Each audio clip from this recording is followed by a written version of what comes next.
Hey, what's up everybody? Okay, so I wanted to share with you guys my new found hobby. It's something I thought was really interesting when I first saw it, and it puts a little spin on fishing. It's like one of those things where you can be an adventurer and a treasure hunter and a fisherman. And that is magnet fishing. The other day I saw it on YouTube. I thought it was so cool. I ordered one off Amazon and it's here and I've been fishing with it. So in this video, I want to talk to you about the things I've kind of learned about magnet fishing and some things you probably should know. So let's get started, guys. Let's talk about magnet fishing. I got Jack's got him. Oh, Jack's got one on the tree trunk. Like this forever. I wanna stay right here with you. Wanna stay right here with you. As the rest we fall.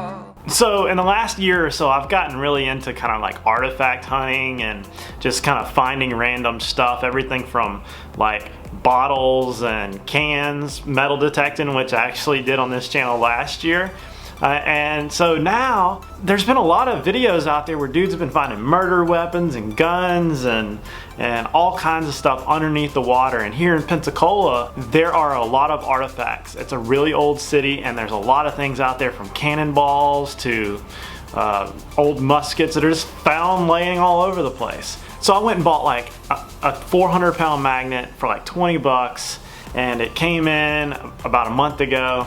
So basically my setup is the 400-pound magnet, which I bought off Amazon. I'll share in the link below which one and kind of the description.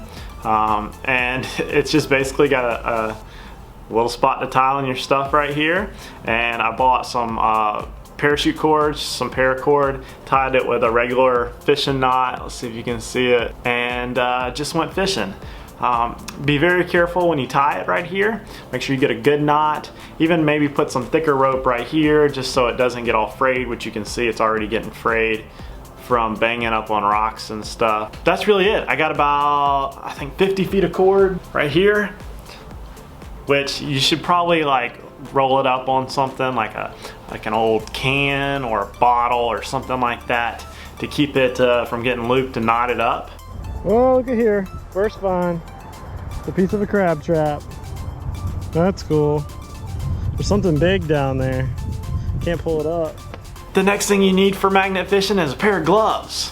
These are just some old work gloves, which are still wet. I had to rinse them off. Some work gloves I got from Lowe's that I used on my last rental house, and they work pretty good. So when you're excited to get out there on that water and actually start throwing this thing, remember you only got 50 feet of cord, and this bad boy will go a long ways. I mean, like when you start slinging it around, it'll take off.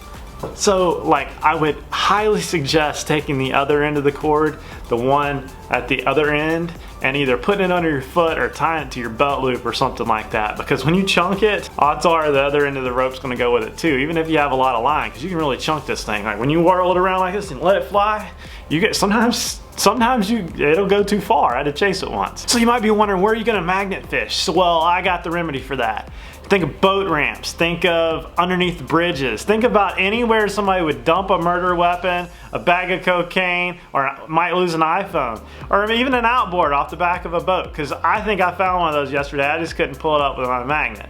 So that being said, there's plenty of adventure out there. There's dudes finding duffel bags of guns, and marijuana floated up on Pensacola Beach last year. What, or was that this year, Brant? The bag of marijuana? That was this year. That was this year. So that's a true story. There's junk out there like that you might actually find. Just report it to the police when you do it, or they might arrest you for it. But that's it, guys. That's really just a rundown of my new magnet and my exploration in magnet fishing. I'm gonna keep it in my truck, and when I find something interesting, I'm gonna sling it out there and I'm just gonna wiggle it back just like I'm jigging for a redfish until I feel a bite, and then I'm gonna pull it up, and then I'm gonna videotape it, and I'm gonna put it on YouTube, and it's gonna be fun. So comment down below if you've ever tried magnet fishing or heard about it, or if you're even thinking about it. I'm gonna link this magnet if I can find it on Amazon with a link, and don't be afraid to try it. It's a cheap entry sport, and it's getting pretty popular. But that's it. See you tomorrow.